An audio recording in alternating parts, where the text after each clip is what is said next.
security and the wall. Joining me now, Republican Congressman Adam Kinzinger of Illinois. Congressman, thank you for coming on this morning. You bet, thanks. So will Democrats come to the table here?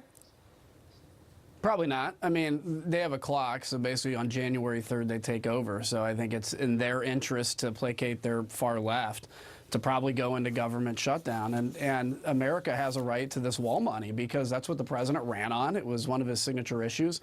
And look, the reason there is now a surge potentially in Arizona is because you have to secure the entire border. What happens is you find surges in certain areas, we secure that area with the little money that's appropriated, and then they find the next area to enter. So it has to be kind of an all situation where you go the entire length of the U.S. border.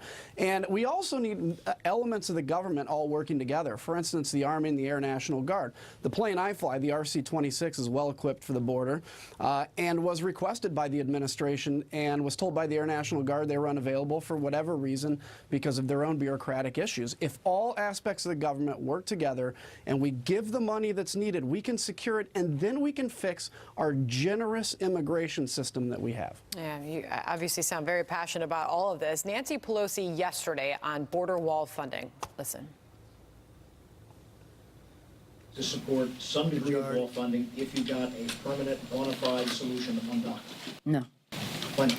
Well, because they're two different subjects. Most of us, speaking for myself, consider the wall immoral, ineffective, inexpensive, and the president said he promised it. He also promised Mexico would pay for it.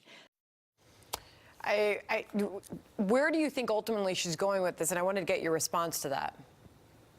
What blows me away is the word immoral. The wall is immoral. That's very Nancy Pelosi, and it's amazing because these are the people that 10 years ago were like the biggest hawks on immigration and wanted to do border security.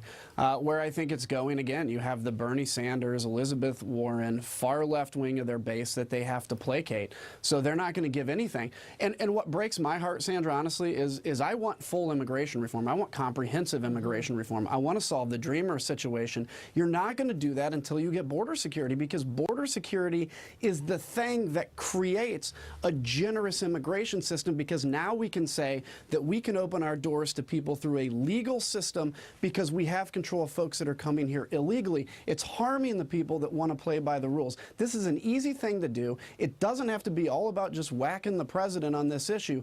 Give him the money, build the wall, let's fix immigration, and move on to other issues to argue about, because we always find new ones. Well, it can't do that just yet. This has been a top priority for the president, funding the border wall, and it's a top priority for Republicans as well.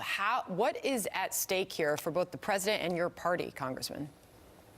Well, I think there's a lot at stake, but again, we lost the House, and so on January 3rd, no matter whether the government shut down or whatever, it goes to that January 3rd date, and Nancy Pelosi gets the gavel again. Look, we fought hard. There's already been $1.5 billion money allocated to it, but the reality is, I don't necessarily like them, but the Senate has their 60-vote rules, and so the Democrats had a seat at the table. We would have allocated all this. We had two opportunities to pass fully funded bills, and even some in our own party opposed that, and every Democrat opposed it, which built the wall and fixed immigration. So look, we had an opportunity to solve it. We hopefully can get an opportunity to solve it, but I think it's pretty obvious that Nancy Pelosi and the far left is really just interested in going after the president and not really solving these issues. We'll see where it all goes. Congressman, thank you for coming on the program this morning.